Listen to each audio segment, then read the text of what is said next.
Certo. Primeiramente, Ana, muito obrigada, tá, pela oportunidade, tá, de conversar contigo. É um prazer enorme. Eu falo isso não só como jornalista, mas também como uma grande admiradora do seu trabalho. Ô, querida, obrigada. Prazer, imagina. Prazerzaço estar aqui. Prazer. Primeiramente, muito prazer. Eu me chamo Gabriela Aragão, eu sou jornalista, eu sou do estado do Ceará e hoje eu estou aqui representando o portal Pop Mais. E vai ser uma honra Maravilha. para mim conversar contigo sobre esse novo trabalho que é o Vida Real. Então, para começar, escutando o álbum, é possível captar um misto de sentimentos, desde paixão, sensualidade, saudade, o despertar de uma situação, reflexões sobre a vida, declarações e outros que a gente vai captando ao longo da escuta, né? E eu queria saber, Ana, de onde veio a ideia para construir o Vida Real com essa pegada de múltiplas facetas, né? De quais foram as tuas referências? Olha, eu acho que uma vez que o nome do disco foi estabelecido, né, e foi logo no começo, esse nome Vida Real surgiu logo no começo dos 14 meses que a gente ficou gravando ele. Eu acho que ele apontou esse norte de tudo que tivesse verdade, sabe? Tudo que tivesse que, que, que tivesse sido vivido. Então, tudo que você escutou aí, as 11 canções, são canções biográficas, né? Canções que todas sejam perdas, dores, alegrias, tristezas, todas coisas que eu vivi, que eu passei. E também acho que tem um eco com o meu processo com o Belchior, né? A turnê do Belchior, você aí do Ceará, ele é cearense. O Belchior me ensinou muito isso. Eu fiz 180 shows, né, cantando o Belchior. E o Belchior sempre sussurrou no meu ouvido assim: cante o que você vive, porque é isso que vai atravessar o coração das pessoas. Então, acho que nesse sentido ficou essa lição de casa para mim, sabe? Que o Belchior me convida a fazer essa reflexão de trazer a verdade acima de tudo, doa quem doer, e até o próprio artista, né? Você se expor e expor suas questões. Mas é isso que faz com que a canção possa atravessar o tempo, né? Canções como que ele deixou, como Paralelas, Coração Selvagem, Divina Comédia Humana, né? São todas coisas que ele viveu, tenho certeza. E me aproximei da família e tudo mais. Então, quando eu fui fazer o meu, eu falei, cara, é isso, eu vou escrever. E aí, né, Gabriela, a vida, ela não tem script, não tem roteiro, né? Então, o disco, ele é pop, ele tem um lado folk, trovadora, ele tem um lado romântico, sexy, porque a vida são essas camadas todas, né? De tipo, nenhum dia nosso da vida é igual ao outro, né? Então, foi uma curadoria do que fosse real, verdadeiro, independente se a canção era pop, ou se a canção era mais pro trovadora, ou se fosse uma canção, no caso de Derreti, que era mais sensual, no sentido de que a letra está dizendo algo que importa, que eu tenha vivido. Então, foi meio por aí. Então, as canções versam sobre muitas coisas, né? Como você mesmo disse, amores vividos, amores não vividos, a perda do meu irmão quando ele tinha 24 anos, né? Uma canção que foi escrita há 10 anos atrás, que finalmente ganhou voz nesse disco, que é do lado de lá. Tem a canção Amiga Se Liga com a Roberta Miranda, que é sobre ser amante. Então, eu fui amante de um cara casado em 2022, e aí eu fiz a música. Então, é meio por aí, é um pouco sortidos da vida real, né? Que a vida real é isso, né? A vida real são várias camadas, né? Entendi. E a faixa título do projeto, ela é uma reflexão sobre novos começos e novas oportunidades. Eu não sei para onde vou, mas abro as asas e acho uma saída. Inclusive, eu achei esse trecho muito bonito, é um trecho muito poético. Obrigada. E assim, é, ela é a música, assim como o álbum, ela é de uma sonoridade muito gostosa de se ouvir. E assim, a música, pelo que me passaram no material, é sobre um período que você passou num pensionato com pessoas desconhecidas. E aí eu queria saber, Ana, como foi que aquele período te ajudou a moldar a mulher e a artista que tu és hoje, né? A pessoa que vive de cantar a sua arte, de mostrar a sua arte para as pessoas. Olha, esse é um dos períodos mais importantes da minha vida, né? Eu tinha 18, 19 anos e eu fui morar no pensionato com mulheres. E muitas dessas mulheres desse pensionato, elas eram profissionais do sexo.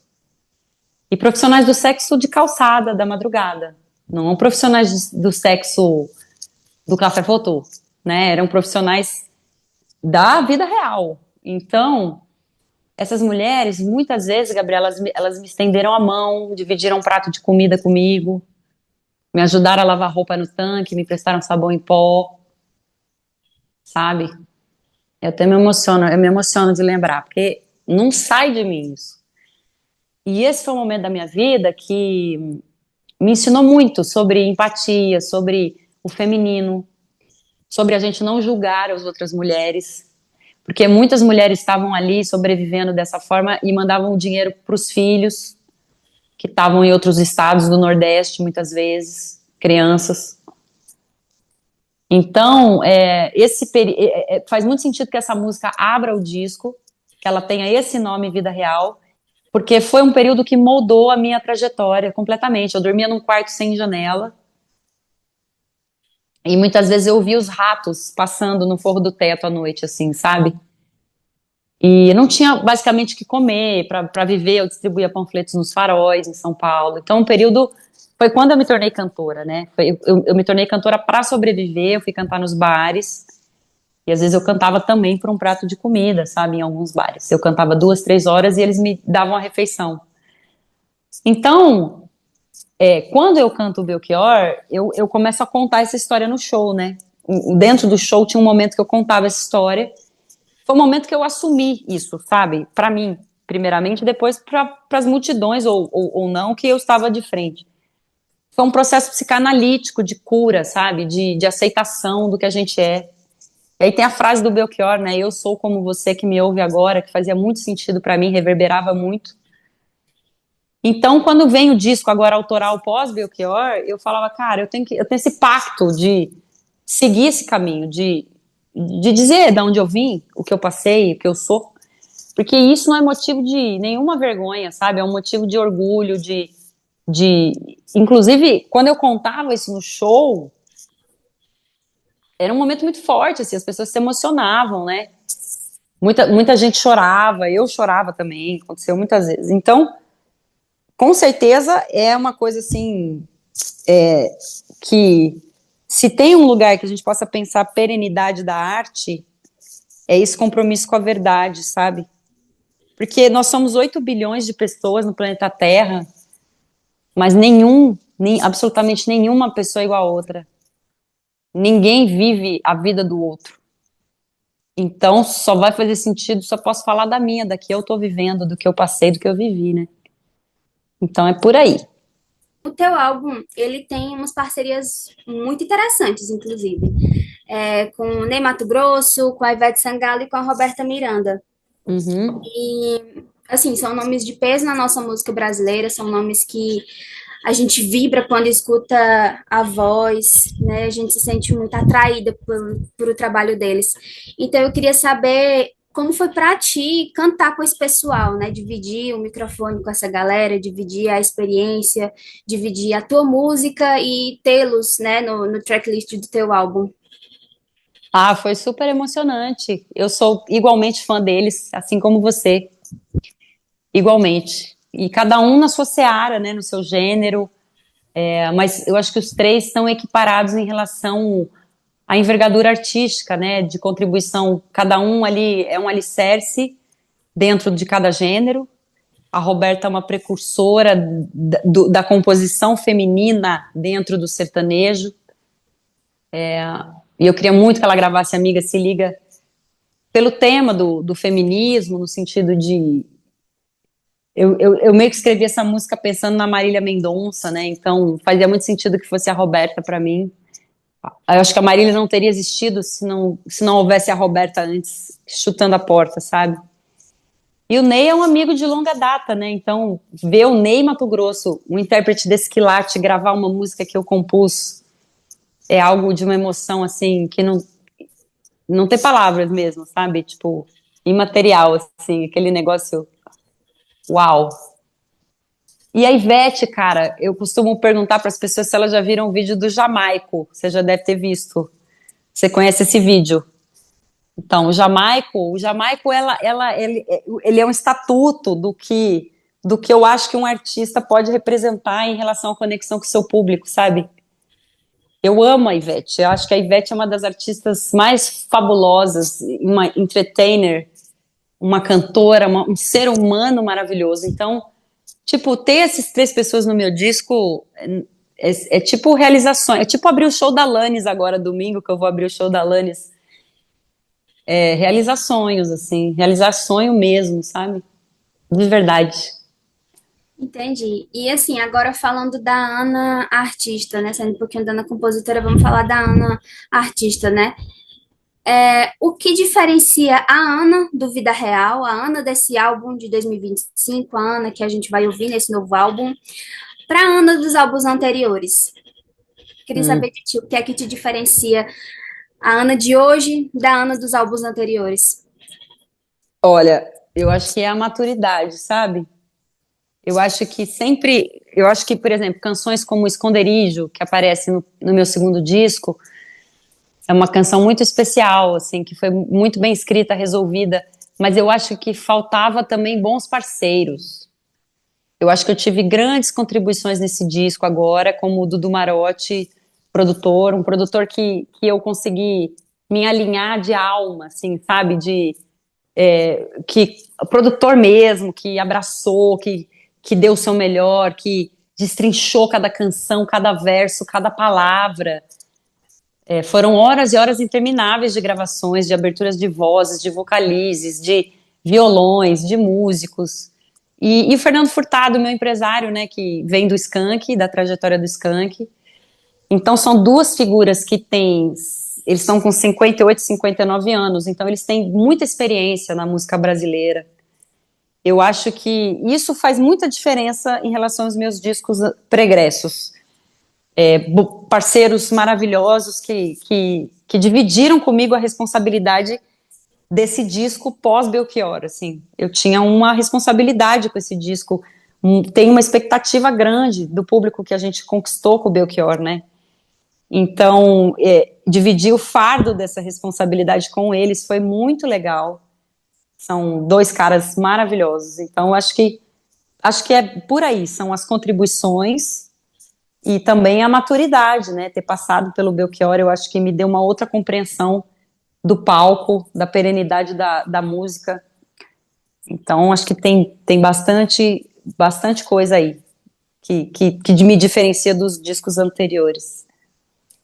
Entendi. E na música, aliás, na música Toda Mulher é Além, eu percebi que no pré-refrão tu fala que sou muito mais do que muitos veem. E aí eu queria Aham. te perguntar se existe uma versão da Ana que o público ainda não conhece, uma versão que tu ainda quer apresentar para o público. Então, você me fez uma pergunta super interessante, né? Olha, se existe alguma Ana que o público ainda não conhece. Eu acho que se existir ainda, ela vai deixar de existir, porque eu pretendo fazer um show em maio que é sozinha, voz e violões, assim. Então, eu acho que a ideia do meu Vida Real, desse disco, era que todas as facetas da Ana Paula, vamos dizer assim, estivesse presente, né? A mulher aguerrida, feminista, a mulher que sofre por ser amante, tentativa de filósofa sobre a vida. Eu acho que tá tudo ali. Acho que a minha ideia era essa, era um espectro, a Ana do pop, que pode ser uma letra mais leve, uma letra mais corriqueira, sem ser tão profunda, que eu sou muito fã do pop, da música pop.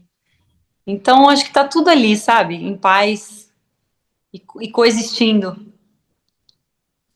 Entendi. E do lado de lá você me disse que foi uma música em homenagem ao seu irmão, né? Uma música sobre luto, sobre saudade. E, assim, como era a sua relação com seu irmão, né? E como foi que surgiu essa ideia de cantar a sua saudade, né? Você se foi, mas vai ficar para sempre em mim. Como foi que surgiu essa ideia para escrever a tua saudade, a tua dor, a tua perda, né? O teu luto com teu irmão? É o famoso a morte faz parte da vida, né? E aconteceu, foi um acidente super trágico. Ele tinha 24 anos, ele morreu afogado no mar num acidente. Ele foi pra praia para passar o dia com os amigos, assim. Isso foi em 2013. E ele foi levado pelas ondas, né? Ele entrou na água para tirar a areia da bermuda, só que tinha uma espécie de um caldo ali, um buraco, sabe? E ele morreu assim, dessa forma. Foi bastante trágico na época para minha família. E eu tenho e eu fiz essa música quando ele faleceu. Eu fiz a música em 2013. Só que por vários motivos eu não encontrei espaço, não tinha encontrado espaço para gravá-la. Eu acho que eu não me sentia ainda confortável de gravar, assim. E eu achei que o Vida Real foi o disco onde isso cabia, no sentido de faz sentido terminar um disco que chama Vida Real falando sobre a morte, né? E o Vida Real não estaria completo para mim se não tivesse essa música nele, porque faz parte, né? Eu já perdi várias pessoas que eu amo muito, assim, meu pai, minha avó, alguns gatinhos meus que eu considero meus bebês, meus filhotes, meu irmão, amigos. Então, é uma canção muito especial para mim, assim, que é um assunto doloroso, espinhoso, difícil você encontrar ele em canções, né? Então, foi libertador, foi também, acho que faz parte do. A arte tem esse processo terapêutico de cura, da gente externar, né, as dores que a gente sente. Isso é uma coisa que eu aprendi com a minha avó, que cantava La Vie en Rose todos os dias da vida dela, e ela tinha sobrevivido a duas guerras, né? Ela viu o pai dela ser fuzilado em praça pública quando ela tinha 7 anos, e eu entendi que a minha avó cantava essa música todos os dias para suportar, assim, as dores que ela passou, né? A música, a arte tem esse papel de trazer conforto. A Fernanda Montenegro fala isso também, que o papel da arte principal é trazer conforto. Então eu encontrei, do mesmo jeito que a minha avó cantava Lavinha Rose, agora eu tenho essa música do lado de lá. E também acredito na vida após a morte, né? Então a música fala dessa possibilidade de reencontro no plano espiritual também, que é uma coisa que eu acredito bastante, né? Que vem das minhas crenças pessoais. Muito bonita, uma das músicas mais bonitas do álbum. Diga-se de passagem que eu vou ser um pouco imparcial, é uma das músicas mais bonitas do álbum.